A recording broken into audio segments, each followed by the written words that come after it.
everyone. Welcome into the East Alabama Works video podcast series. I'm Carl Brady, Workforce Program Manager for East Alabama Works. We are the Region 2 Workforce Development Council for the state of Alabama, and we serve Region 2, the 7 counties of East Alabama. And we have all kinds of things going on. As you know, Worlds of Work is coming up really soon, so we're getting prepared for that. We have hiring fairs that are going to be going on throughout the area this spring and later on this fall. And something that's always going on here with East Alabama Works is our leadership skills training program.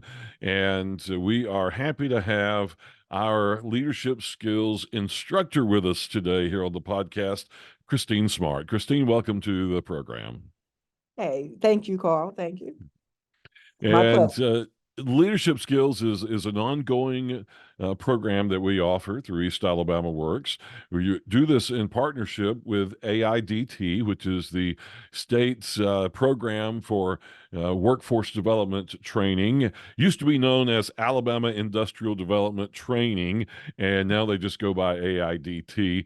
It's one of the reasons that Alabama has been so successful over the years of bringing economic development projects into the state of Alabama, because we offer this training program, all sorts of training programs to the industries that locate here in the state of Alabama. And we appreciate our partnership with AIDT making this happen.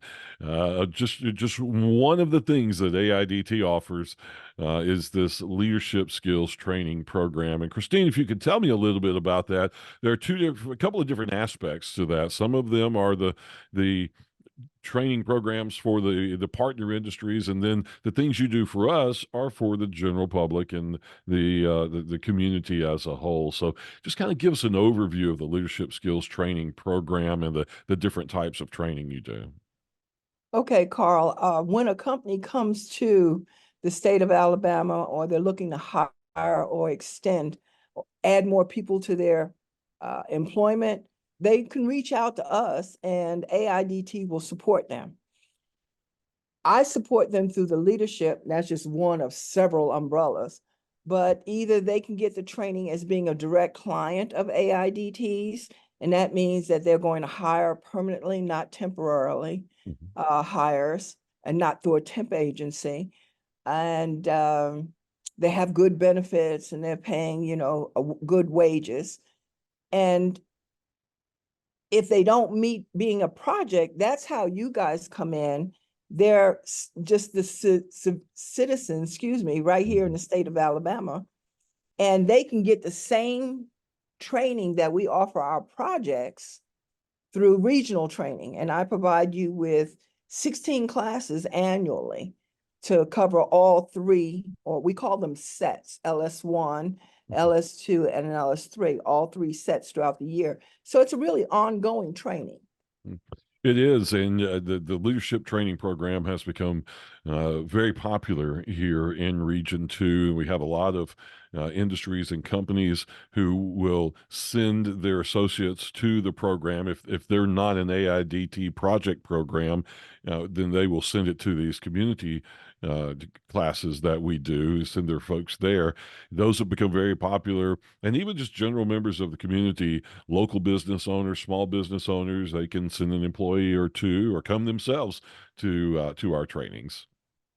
Yeah, we take all levels in the hierarchy of an organization through the training, and I try my best to build upon what they've learned in previous classes. And I try to really make it a very relaxed, everyday thing. And all it takes, in my opinion, is to have one person come to the class, and I've reeled them right on in, because they'll go back saying how great it was, and we need to send some more. And that's how we're growing. And you do an excellent job of reeling those folks in, because especially when they come to their first class, the LS1 class, a lot of people they've been sent there by their employer and they don't know what they're getting into. And I'm going to have to be here all day. What in the world is this all about?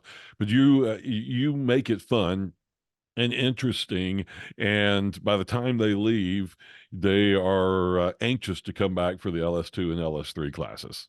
They are. That is so true. There's times when it's time for lunch. I got to rush them out of there. Go get lunch. Go get lunch. And at the end of the day, I say, okay, we're done.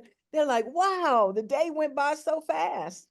And they asked me before we finish that class, when's the next one? Yeah. And I tell them, when the next one is and how I'll go about registering for it. And most of them do come back unless there's a scheduling conflict. Hmm. So You usually allow they us all to come have back. you allow us to have 25 people in each class, up to 25 people. And what we've been experiencing so far here in 2024 is those classes, the pre-registration on those classes is filling up early. Uh, we have, as we speak now, our second quarter classes are going to be with the Etowah Chamber in Gadsden. That's April, May, and June, and those have already reached their limit. And we're just in February right now, so those classes have filled up very quickly. We've already started getting registrations for the third quarter classes that are going to be held with the Cherokee County Chamber of Commerce and Center. And so, as I said, they are anxious to come back. They go back and they talk to their coworkers and to their bosses at work, and they want to send more and more people to these classes. Tell us a little bit about you, though, and your leadership style and how you came to be a leadership instructor for AIDT. That's kind of a funny story. I'm originally from New York. I did my 20 years in the military and retired at a Fort McClellan. And when I was job searching, just like most people do, I found a ad for an instructor for Honda, a quality instructor. And that's actually my area of expertise because I teach time motion study, an equivalent to Greenbelt Six Sigma and internal auditing. Well, after several years, Honda said, everybody here you've taught, so we really don't need you to be here anymore. And AIDT sent me a lifesaver because they said, well, okay, we'll move you to the state. You don't have to stay there at Honda anymore. And that's how I picked up the leadership based upon my instructoral experience and my military background. I most of the things that they had in the manual I had already learned or knew, so Mhm. I didn't have to learn any new material. And I've And been with AIDT for about 18 years now. 18 years now. Wow. Wow. And we are blessed to have you as our instructor here in Region 2. And we enjoy working with you and having you do our classes. What are why is a leadership class so important to take? Why do we need leadership skills in our workplaces? That's an interesting question because leaders are the glue that hold people to an organization. People may not like the conditions they work under. They may not like the times that they have to work. There's a lot of things that they may not like, but as long as they're understanding responses from their immediate supervisor, that's the glue that holds them there because they enjoy that work family. Because we spend more of our working hours at work than we do any other place. So as long as they feel that supervisor is supporting them, then they'll stay. So it's not a revolving door. And we have some companies that people don't stay 6 months or a year. I even known on one company where we were working with, and they went on break, and two people didn't come back from break. They Wow. just like, I'm done. I'm done. We hear I'm those like, kind of stories a okay. lot lately from all kinds of industries. Um, it's important to have good leadership skills, and not everybody is a natural born leader, and it's not always about being the loudest or being the most forceful or being the alpha personality in the room. It's about learning how to treat people and how to build relationships. A good leader leads through the relationships that they have with their crew, and not just barking orders. That's true. That is so true. Anybody can bark orders, but there are a lot of things that we need to also take into consideration. I remember when I was out in the workforce and somebody would tell me on Friday that we got to come in and work on Saturday, and Saturday was supposed to be my off day. And When my boss came and told me that, we got to work Saturday, we got to do this, this, and this, I was all on board because I was all about taking care of my supervisor. This is what he needs done. I'll rearrange my schedule. I can make this happen.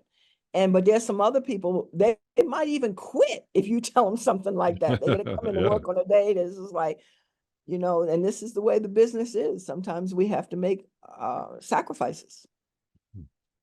These leadership classes that we offer are good for a wide range of people, and maybe somebody in the company that's already in a supervisory position, but they haven't had leadership training, and they need to learn a little bit about that. It's also good for associates who are being considered for promotion, and go Absolutely. ahead and get them in the pipeline, get them some training and some understanding of how leadership works, and that way they'll be ready when you get ready to make that promotion. Because I know one of the things we hear a lot is that can be a difficult transition, for a number of years you've been just one of the guys on the production floor. Now you're being offered a chance to become a supervisor, and it changes those relationships. And so you can help with your leadership skills training to navigate that change successfully. You're absolutely right. One of the things I tell my students when we're in class together is that they notice something in your potential. So they decided to put you in that leadership position.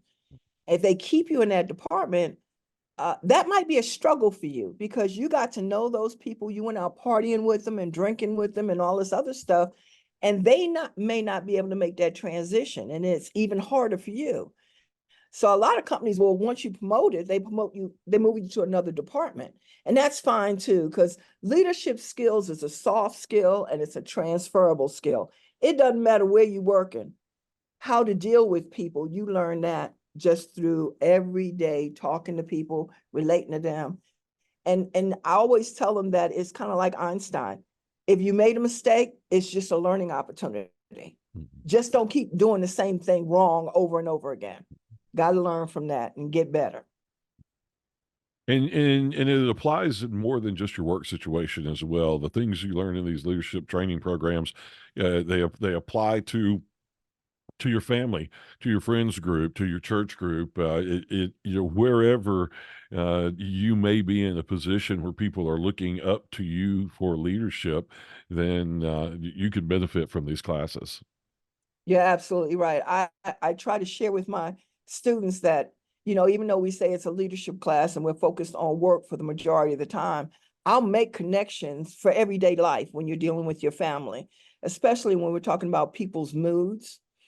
And I tell them that they are the synergy, the nucleus of their team.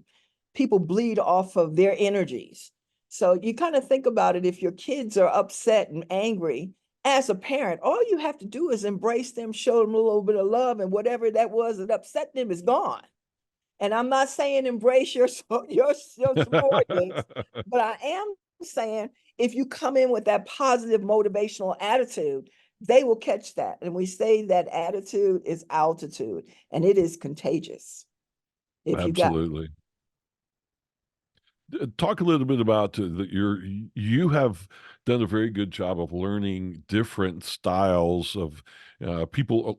People learn in different ways. So your presentations in class kind of are a conglomeration of a lot of different styles, so that you can reach everybody that's in that class.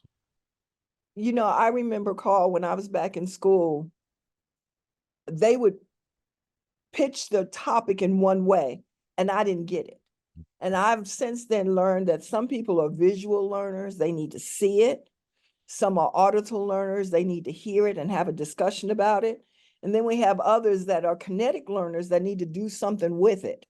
So that's not the only way people learn, but that's the top three. So you're absolutely right. Try to bring them all together. So I have animation going on, pictures going on. We stop and I don't close the computer down, but we have discussions and it bounces around the room and I ask them, what do they think? And we find out a lot of times we don't always agree with them experts. And I know uh, going through the classes myself, I have an introverted type of personality. You give me a task and you give me a leadership role, and you're not going to have made a better choice by anybody else. But I'm one of those, I kind of stand back and observe more than I jump out front. So going into the class and then doing the class participation stuff was a little bit awkward for me Mhm. but you got me into it. I was able to get into it and enjoyed the collaborative aspect of the class too.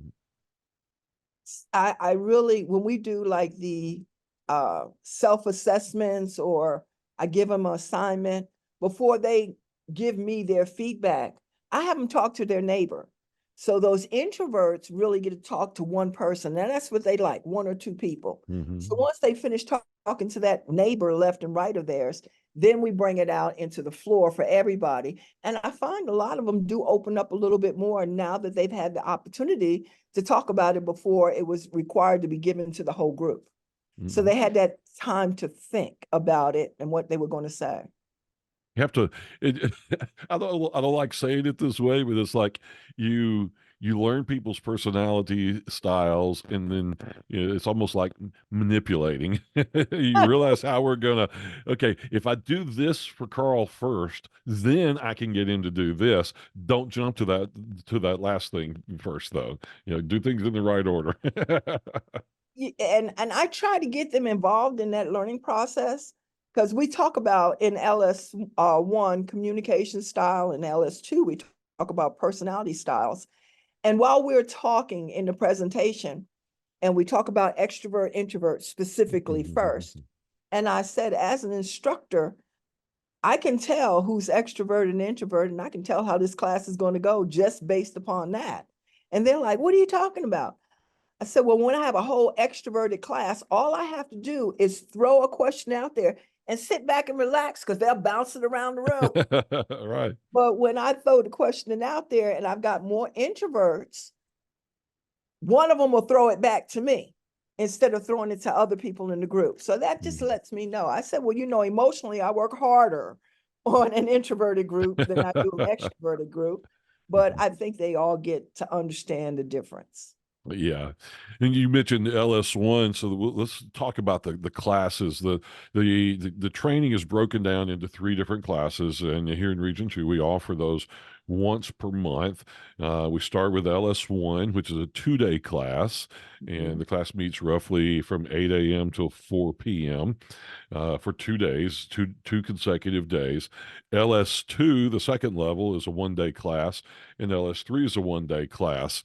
And so we would prefer that you take all three classes. You don't have to take them in a specific order anymore, but it's to your advantage to make sure that you've taken all three of the classes, because each class covers different topics.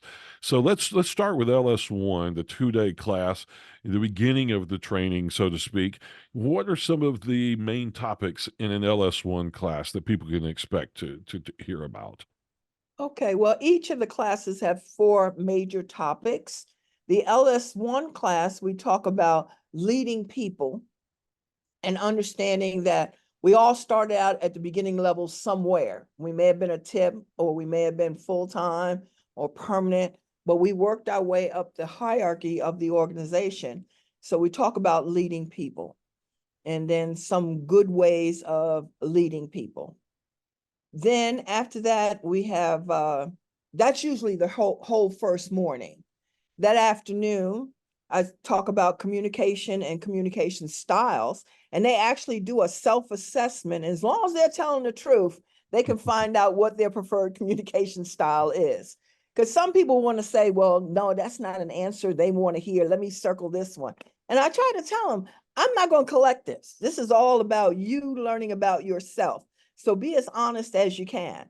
So they learn about communication style and how they prefer to communicate. We do a little bit of talking about how important listening is, and I give them a nice little listening quiz, and because they all think they're good listeners. Because I asked them, they raise their hand, yeah, I'm a good listener. So we're gonna have a listening quiz, and I put up something on the screen and I want them to answer based upon what I say. They can't ask me to repeat it, can't ask their neighbor. They just have to listen. Now, as I'm thinking about it, very rarely do I get, it's only 4 questions. Very rarely do I get a class where they answer more than 2 of them correctly because they jump to conclusions. It's kind of like when you talk to somebody and you're already ahead of what they said. So you're not listening. And it's kind of like what Dr. Covey said, people are waiting for an opportunity to jump in and say something. So listen to what they're saying. And then the listening quiz reminds them that, yeah, I need to take out what I'm thinking and listen to what they're saying. Yeah, that was something in my 30 some odd years of broadcasting that I had to learn doing interviews is don't get so caught up with planning your next question that you're not listening to the answer to the question you've already asked. And in that and I developed this very conversational style like this for doing interviews, and and it really is an advantage as an interviewer to you got to listen to what they say because the, what the guest says leads you to your next question, and sometimes if you're not paying attention it can be a really strange sounding interview at times. Well, I was all up in knots because I had never done anything like this before. I've been up in front of hundreds of people giving a speech or something, but this here is a little bit different. I was all nervous, but you're making me relax, so I'm good. Good, good. That's Yeah, my goal. I'll just make sure my guest is always relaxed and comfortable, and just we're just having a chat. We're not worried about the recording, the microphones, the cameras, or anything like that. It's just like you and I at our classes. That's one of the things that you emphasize. Uh, you're always the first one there. And I'm usually there right there with you to help yeah, set up, get everything set up and ready to go well before the students come in. And then we have an opportunity usually to sit down and chat a little bit. And I said, this is going to be the same thing. Just me and you having a chat before class. well, it is. Thank you. Because I was in knots. So And continuing with LS1, we also talk about teamwork yes, and bringing your team together and the multiple generations in the workforce. Well, we hear a lot about that right now, and it is very interesting that each generation has its own way of thinking and its own way of doing things, and it is quite a challenge for leaders in the workplace right now to mesh those generations together because we've got more generations in the workforce now than ever before. I think is the yes, correct way to say yes. that. Yes. And I was giving a class one day, and the millennials were up front. This is how they set themselves. And behind them was a Gen X, and behind them were the baby boomers. And Hmm. I asked the question, and the millennials up front said, "No, that ain't right." And I said, "Well, wait a minute. Turn around and look at the other rows." And because I asked them to raise their hand if they thought such and such a thing. And the back row all had their hand up. Front world was like, no, that ain't right. I said, turn around and look. And then you can see, well, why do y'all think that? And that sparked a good conversation between them. And it worked out really well. We just have to break down those barriers that we have about, certain people don't want to do certain things. Generally, I hear older people don't like change. Well, change is inevitable and it's in the workforce, and we have to do it in order to stay competitive. Okay. And I hear the younger people feel like they're entitled. Well, we can't blame them for anything because we raised them that Because way. we raised them. That's right. Exactly. We made that monster. So all we have to do is explain to them why we do certain things this way and we don't do it that way. And listen to them because they have some great ideas and see if we can implement them to make us better. Absolutely. And one of the things that we talk about is mentors, and usually mentors are the general idea is an older person mentoring the younger person. But we're kind of kicking around the idea and making the suggestion at times of How about reverse that relationship? And there are some times where the younger person can mentor the older person in the workforce, and not because they're old and stuck in their ways and they can't learn, but just to help improve that relationship so that they understand each other and are not opposing each other all the time. Absolutely, absolutely. Because you know that when not that older person leaves, that experience may leave with them, and we don't want Yeah, that. We don't want that, absolutely. you know. And I always tell people, don't be afraid to answer the question, why do we do it like this? Mhm. And once you explain to them why we do that, like that particular way, that engages them to start thinking of a better way. We are creatures of trying to do it quicker, faster, and easier. So I want to make it easy for everybody. How can we do that? Pair these two up. And I tell them in class, put your older workers and your younger workers together and pass that knowledge back and forth. Yeah. You can learn from each other. Because these younger workers are Johnny on the spot with the new technology and new ideas, and they are looking they're looking for a way to do it more efficiently, more quickly, so that they can get back to the home to their lives. Some of the older workers, we were taught work, work, work. Work is your life. You know, we weren't taught work life balance or anything like that. Now these younger generations are coming up, and they're like, you know what, my time away from work is more important than my time at work, so I'm going to do everything I need to do at work. I'm going to do it quickly, I'm going to do it efficiently, but when it's time for me to leave, I'm not yours anymore. And that's kind of a shock to some of the other generational ways of doing things. Yeah, you're absolutely right. Absolutely right. And we talk about that in class. Well, let's move Good. on to LS2, the second level class for leadership skills. And this is where you get in, as we were talking earlier, into personality styles and different ways of identifying those personality styles, you know, diversity and inclusion, and some of those kind of topics. Conflict management, which is a big, big topic there. And then motivating people. So let's talk about some of those main topics from LS2. Okay, under the personality style, they do another assessment to find out where they are. And most people have heard of extrovert and introvert, so I go over that as a refresher for them. And I asked them through the assessment, were your numbers close? And a lot of times people numbers were very close. And I said, you know, there's another area that's called ambiverts. And they're like, what? And then I explained to them, yeah, you guys are in the middle, and that's maybe a good place to be because you're flexible either way. You can move. And I tell them that the personality you display at work is not necessarily the same personality you display at home. Because Mhm. at work, they may need you to be more of one, where at home, you're just completely the opposite. It's like you took off your shoes and that they don't hurt your feet anymore. Yeah. And then we talk about the diversity, inclusion, and equity. That's the word I'm thinking of, not Mhm. equality. We used to teach equality, and we tell everybody, give everybody the same thing. And over the years, we learned that everybody doesn't need necessarily the same thing. Mhm. Okay, equity is where we focus on not only on giving them everything they need, plus a little extra they may need. Now, if you got an admin office and you get there, they're going to give you the desk, the chairs, the telephone, the computer, all that stuff they're going to give you because that's standard, that's equal across the board.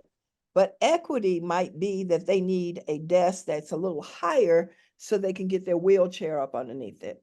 Or they need two monitors that have magnifying capacity or capabilities on it so they can see the print. And that's what equity is all about, giving them not only everything across the board, but going a little bit deeper and giving them specifically what they need to be successful. Okay. Absolutely. And that's something that employers are learning now as well. Since we've been in this difficult job market of we've got way more jobs than we have people willing to work, the employers are learning now I have to take better care of my employees, and that equity comes into that of making sure not that they're spoiled or but making sure that they have everything they need to do the job from their perspective. Exactly. Exactly. And once we finish that diversity, inclusion, and equity, then we move on to conflict management. And that's where they take another self-assessment. And I find it so odd, I guess I want to say, that just about every class I explain to them the different conflict styles, and then I give them a scenario, several of them, and I said, what should we do in this situation? And they all belt out one answer. It's not always a good answer. And Mhm. I'm saying, you have a choice. Conflict is inevitable.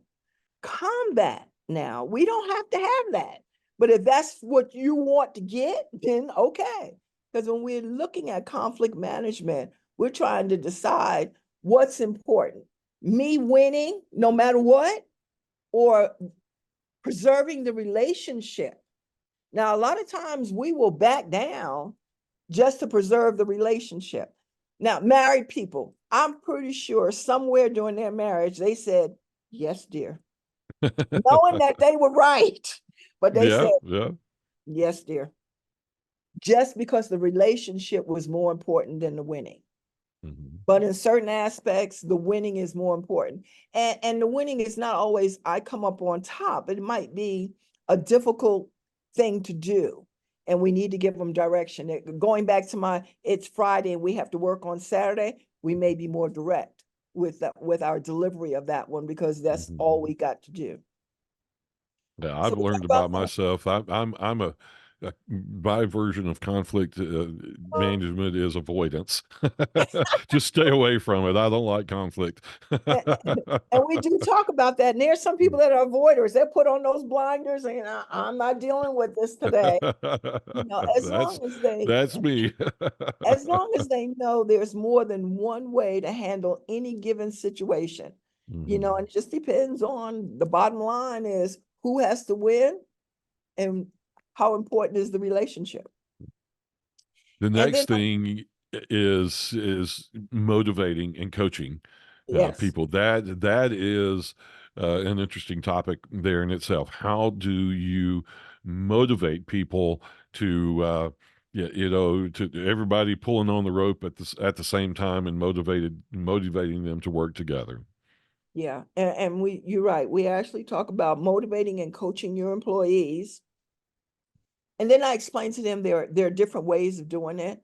It depends upon what motivates them, what charges them. Now you see people at work, they're trying to do better than the next person. Then one department is trying to do better than another department. So we have, when we think about it, intrinsic motivation is what motivates the individual from inside. They get a pride out of doing this. Then we have extrinsic motivation, is things that happen outside the body that they get reward from. So it may be a promotion, a letter of appreciation, and it could go the other way where we're writing them up Hmm. and to get them to do what they're supposed to do. So once you worked with a person for a while, you know what motivates them, what gets them going, and then you use that to your advantage. Okay, if it's doing better than a shift without sabotage, then we'll do that. Second shift did such and such and such. And people are like, oh, no, they didn't. We want to do a little bit better. Or a lot of companies will put up, not by name of what people did, but by numbers, a score, packaging score. This person's Yeah, yeah. packaged this much. And they're like, that ain't me.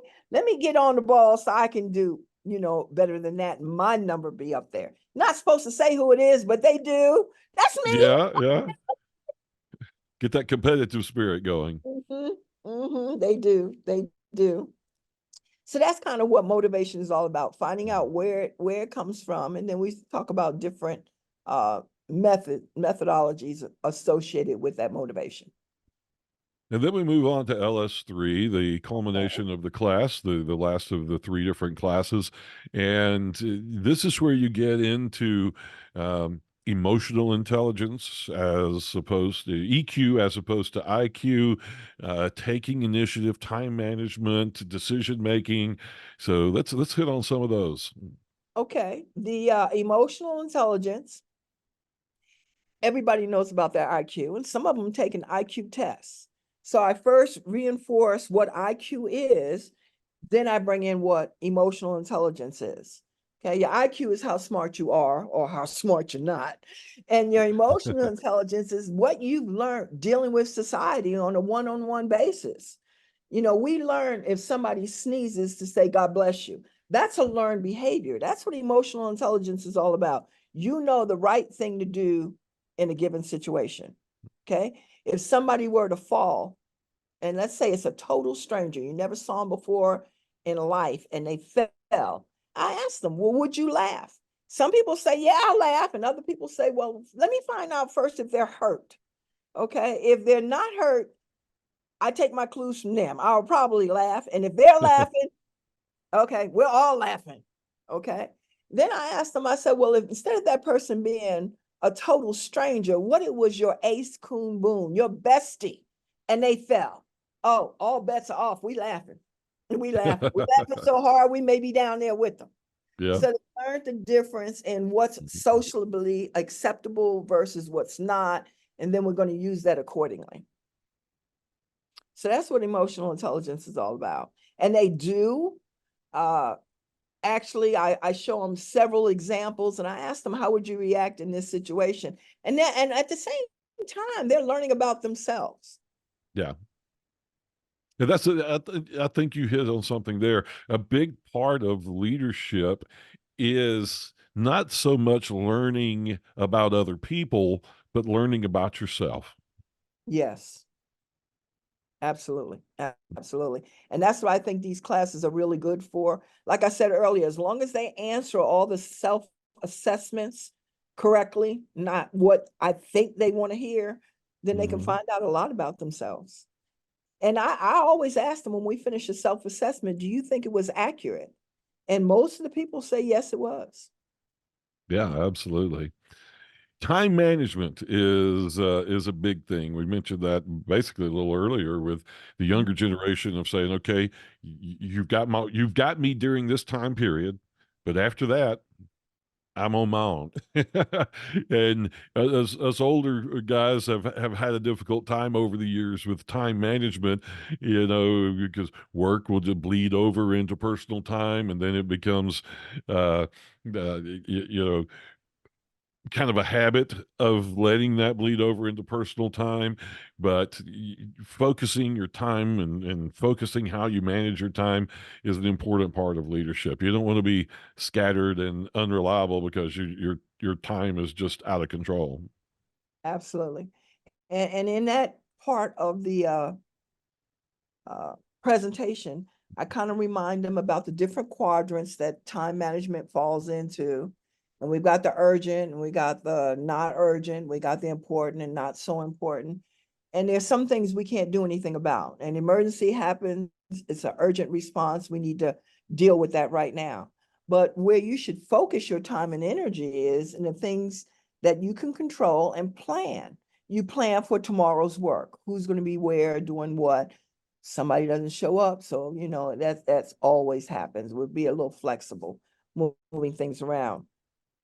And then I explained to them about eating the frog. The frog is the most difficult, time-consuming task you have to do. And we want to get those frogs off our plate. Even though frog legs are good, we want to get those frogs off our plate. So, you know, one student I remember asked me, well, what if you got multiple frogs?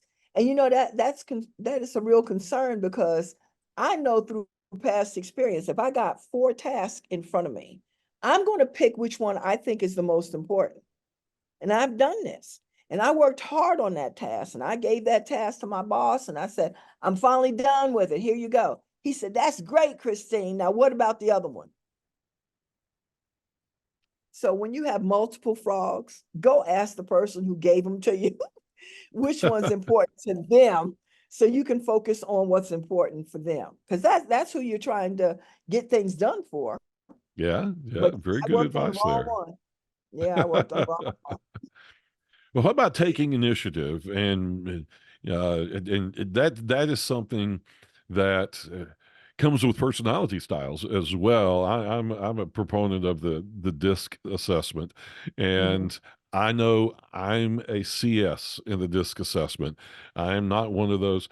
I take it for an example at maybe church. Somebody walks in and says, "We need to move all these chairs."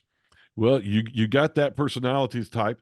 They're just going to jump in and start moving chairs. They don't know where they're going to move them or how they're supposed to stack them or what they're going to do with them. They just start moving chairs. I'm the one that says, wait, wait, wait, wait, wait.